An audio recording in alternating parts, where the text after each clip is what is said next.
अक्सर लोगों से कहा जाता है कि आपके सबसे देरीना और सबसे पक्के दोस्त कौन से हैं, तो आप यकीनन अपने बचपन की दोस्तियों का ही जिक्र करते हैं। जब एक अनकंडीशनल और बग़ैर किसी गर्ज़ के गैर मशरूत दोस्तियां हुआ करती थीं।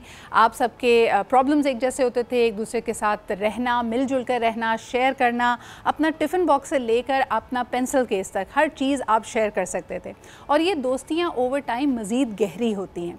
लेकिन आज हम अक्सर देखते हैं कि बच्चों के पास वो इन्वायरमेंट नहीं है, ना वो उस तरह घुल मिल सकते हैं दूसरे बच्चों से, ना बाहर जा सकते हैं। और एक बहुत बड़ा गैप आपको यकीनन नज़र आता है पाकिस्तानी मीडिया में, हमारी लोकल ज़बान में, हमारी लोकल इस्तिलाहात के साथ बनने वाले कंटेंट में। और ख़ास तौर पे बच्चों के लिए कुछ कहानियाँ, कुछ सबक आमूज़ चीज़ें हमें ऐसा लगता है कि वो मिसिंग है। और तभी मुझे बहुत खुशी है आपके साथ ये शेयर करते हुए कि जो हमारी रिवायतें हैं और ख़ुसूसन जो हमारे तरीके हैं, जो हमारी फ़ोक कहानियाँ हैं, और एक नए अंदाज में उसको पेश किया गया है in this content called Pakke Dost. And this is made by none other than the wonderful singer, composer and producer Bilal Maqsood. इसके बारे में आपको बताते चलें कि इसमें सोशल नॉर्म से लेके, यानी सोशल एटिकेट से लेकर बड़े अहम मौज़ूआत पे ये छोटे छोटे फ़ीचर्स बनाए गए हैं। खेल के ज़रिए बच्चों को रंगारंग तरीके से ये बड़ी प्यारी बातें सिखाई जा रही हैं और ये हमारी अपनी ज़बान में है। अगर आपके घर में भी छोटे बच्चे हैं तो ज़रूर यूट्यूब पर जाएं और ये कंटेंट देखें। इसमें आपको बताते चलूँ कि इतवार का दिन, इसके अलावा जो गाने बनाए गए हैं, बच्चों के जो गाने होते हैं, हम जब छोटे थे तो उस वक्त संग संग चले होता था और एक बहुत बड़े अरसे के बाद मैं देख रही हूँ कि ये अच्छे इस तरह के प्यारे से गाने बनाए गए हैं, जिसमें इतवार के हवाले से गाना है, हुरूफ के हवाले से गाना है, ब्रश करना। पूरी दुनिया में कहा जाता है कि जब तक बच्चे दांत साफ़, तो उन्होंने कितना टाइम तक दांत साफ़ करना है उसके लिए एक छोटा सा जिंगल या उतनी ही देर का म्यूज़िक होता है। आप गाना सुनते जाइए और उतनी देर अपने दांतों को साफ़ करते रहिए। तो ये ख्याल कैसे आया और अभी तक रिस्पांस कैसा है, आइए इसके प्रोड्यूसर और इसके बानी यानी हमारे साथ मौजूद हैं बिलाल मकसूद, उनसे जानते हैं कि ये ख्याल कैसा आया और अभी तक लोगों का रद्द अमल कैसा है। अस्सलाम वालेकुम Bilal and very good morning to you. Sidra, कैसी हैं आप? मैं बिल्कुल ठीक ठाक। और क्या ज़बरदस्त बात है कि बच्चों के लिए तफरी के साथ साथ इतना प्यारा कंटेंट आपने बनाया है। बिलाल, इसका आइडिया कैसे आया and how was it all put together? Sidra, आपने उस शो का नाम लिया संग संग चलें। हाँ। फिर उसके बाद आया सारे दोस्त हमारे। सुहेल राना साहब ने जितना काम किया बच्चों के लिए वो मेरा हाईली कमेंडेबल है। और हम बड़े हुए उनके गाने सुन सुन के, बिल्कुल, और उन गानों में इतनी ताकत है कि आज भी अगर आप और मैं और हमारी जनरेशन का कोई भी इंसान किसी दुनिया के किसी कोने में हो, वो गाने सुन ले, दोस्ती ऐसा नाता, मैं कहती हूँ डाक बाबू बिलाल, हालांकि डाक बाबू का कॉन्सेप्ट खत्म हो गया है, लेकिन डाक बाबू आज भी हमें याद है। बिल्कुल, हम खिंचे चले जाते हैं, अपने बचपन में आ जाते हैं। तो हमारे बच्चों के पास, जब मेरा बेटा बड़ा हो रहा था, पहला बेटा मिकाइल जब बड़ा हो रहा था, तो वो सिर्फ अंग्रेजी कंटेंट देख रहा था, या वो सेसमी स्ट्रीट था या बार्नी था, मैरी पॉपिंस के गाने थे, इसी तरह की चीज़ें आ रही थी और वो देख रहा था। और मैं टीना से कह रहा था, अपनी बीवी से, कि हम उर्दू के गाने हम कैसे सुनाएं बच्चों को। सुहेल राना साहब के गाने मैंने सुनाने की कोशिश की, लेकिन वो थोड़े से आउटडेटेड थे ना, सही, वो नहीं एक्सेप्ट कर रहा था। और फिर हम भी बेबस हो गए। हमने जो वो सुनना चाहता था वो सुन रहा था। लेकिन जब से मेरे दिमाग में था कि मुझे बच्चों का ऐसा कंटेंट बनाना है, स्पेशली गानों को लेकर, कि कंटेम्प्रेरी हो, बच्चे रिलेट कर सकें, और उसके साथ साथ जितने ऑप्शंस उनको अवेलेबल हैं वो ये ना बता सकें कि ये यहाँ बना हुआ है, ये बाहर बना हुआ है, ऐसी क्वालिटी अच्छी है और हमारे वाले की उतनी अच्छी नहीं है। तो ये चीज़ मेरे दिमाग में चल रही थी, लेकिन स्ट्रिंग्स के होते हुए वक्त नहीं मिल रहा था। तो जिस दिन हमने स्ट्रिंग्स को पैक किया, उसके बाद अगले दिन से मैंने इस कॉन्सेप्ट पे काम करना शुरू कर दिया कि बच्चों को उर्दू के गाने हो और साथ साथ ऐसी बातें उन तक पहुँचे जो हम उनको समझाना वैसे लफ्ज़ों में मुश्किल होता है। और बच्चों को अगर आप ज़रा सा फोर्सफुली चीज़ समझाएं तो वो भाग जाते हैं, लेकिन आप बिल्कुल। मज़े मज़े से आप बहुत सारी चीज़ें समझा सकते हैं। एब्सोल्युटली। बिलाल, इसमें मुझे बड़ा अच्छा लगा कि कुछ स्किट्स भी हैं, अंग्रेज़ी गाने भी हैं, जिसमें एक में मैंने देख रही थी कि चीटिंग का जिक्र भी हो रहा है। और आज जैसे हर शख्स परेशान है, ये छोटे बच्चे अपने घरों में नोटिस कर रहे होंगे कि जी बात की जाती है, बेटा लाइट ऑफ करो, एसी ज़्यादा देर तक मत चलाओ क्योंकि बिजली का बिल बहुत आएगा। और कुंडे से रिलेटेड भी आपने उनके लिए एक कॉन्वर्जेसन रखी है कि बिजली चोरी किस तरह हो रही है और उसका क्या इम्पैक्ट होता है। तो tell me a little bit about that as well. हाँ, पहली चीज़ आपने कहा अंग्रेजी गाने भी, अंग्रेजी गाने बिल्कुल नहीं है। हाँ, सारे उर्दू गाने। अच्छा, सारे उर्दू हैं। Okay okay. मकसद ही इस चीज़ का बनाने का ये है कि हम उर्दू का क्वालिटी कंटेंट दें बच्चों को। ओके। और क्योंकि बच्चे आजकल बैठे यूट्यूब पे, टैबलेट्स, फ़ोन, सब कुछ उनके सामने है और उर्दू नहीं सीख रहे, ना उर्दू से कटते जा रहे हैं।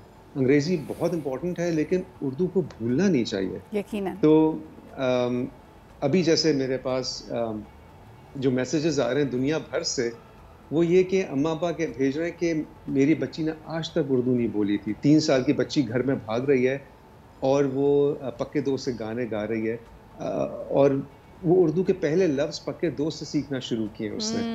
तो ये मेरा मकसद था कि उर्दू से इंसान कनेक्टेड रहे। उर्दू से कनेक्टेड रहेगा तो अपने मुल्क से जिस दुनिया में भी, जहाँ भी हो, अपने मुल्क से कनेक्टेड रहेगा, अपने कल्चर, अपनी वैल्यू से कनेक्टेड रहेगा।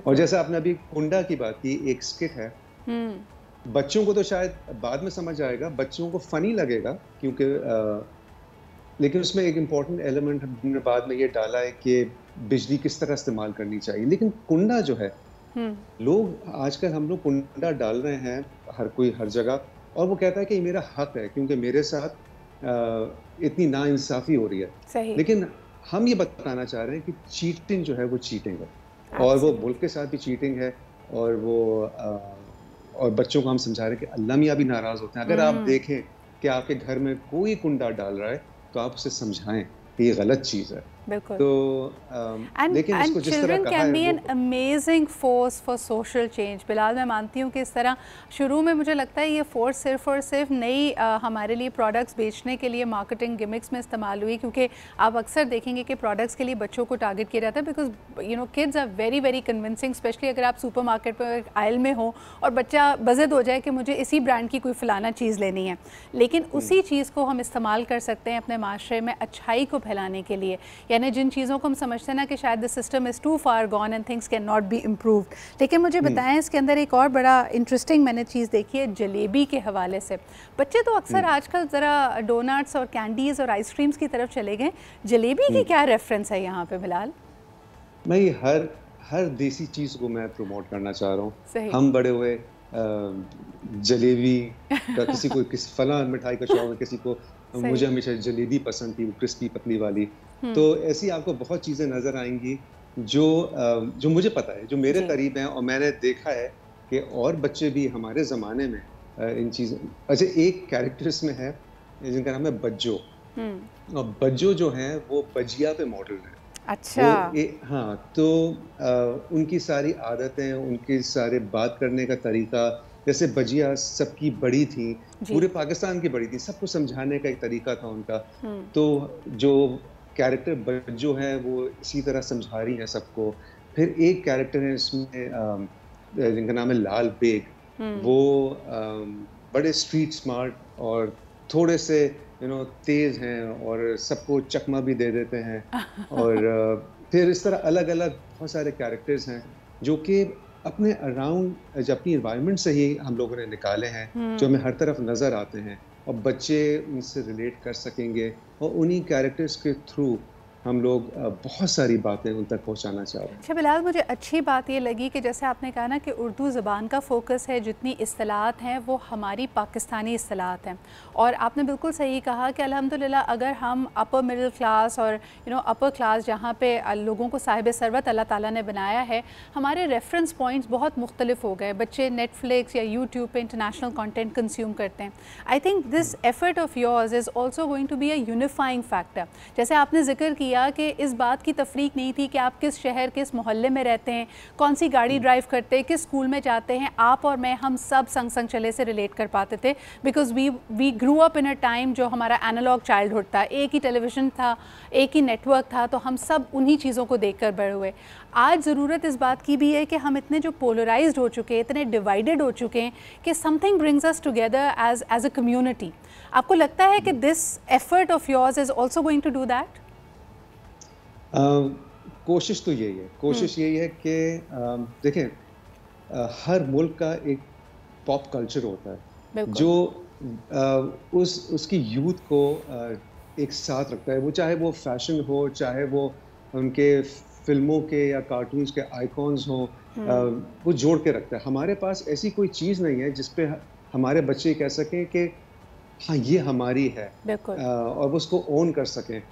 अगर पक्के दोस्त के कैरेक्टर्स इस तरह के बन जाएं, जैसे अंकल सरगम जब हम बड़े हो रहे थे तो हम कह सकते थे कि अंकल सरगम हमारा है। Absolutely. और लेकिन उस तरह उस चीज़ को ना प्रमोट किया गया, ना बिल्ड किया गया, जहाँ पे वो एक पॉप कल्चर का पार्ट बन जाए। तो मेरी कोशिश ये है कि ये जो शो है, ये हमारे बच्चे जब बड़े हो जाए, आज जो 3 साल की बच्ची सुन रही है ये गाने, 4 साल का बच्चा सुन रहा है, वो जब 10-12 साल का हो तो वो स्कूल की टी शर्ट पहन के जा रहा हो। Absolutely. तो मुझे ऐसा लग रहा है कि this is going to go the next mile. आपने बिल्कुल सही कहा कि हमारे बचपन में हमने देखे थे अंकल सरगम, और उसके बाद आया ऐनक वाला जिन, लेकिन उसके बाद जो खला है, जो गैप है, वो बहुत बड़ा है। और यकीनन जो पक्के दोस्त के कैरेक्टर्स हैं, चाहे वो बज्जो की बात करें या लाल बेग की बात करें, is probably going to fill that gap up and in a brilliant, more creative, imaginative way. बहुत शुक्रिया बिलाल हमारे साथ मौजूद होने के लिए। और तमाम हमारे व्यूअर्स, अगर आपके घर में बच्चे हैं, और सिर्फ इस नीयत से नहीं कि बच्चे उर्दू के गाने और ज़बरदस्त कंटेंट देखें, but just it's a feel good factor, it is relatable, it is brilliant, so do take a look at it.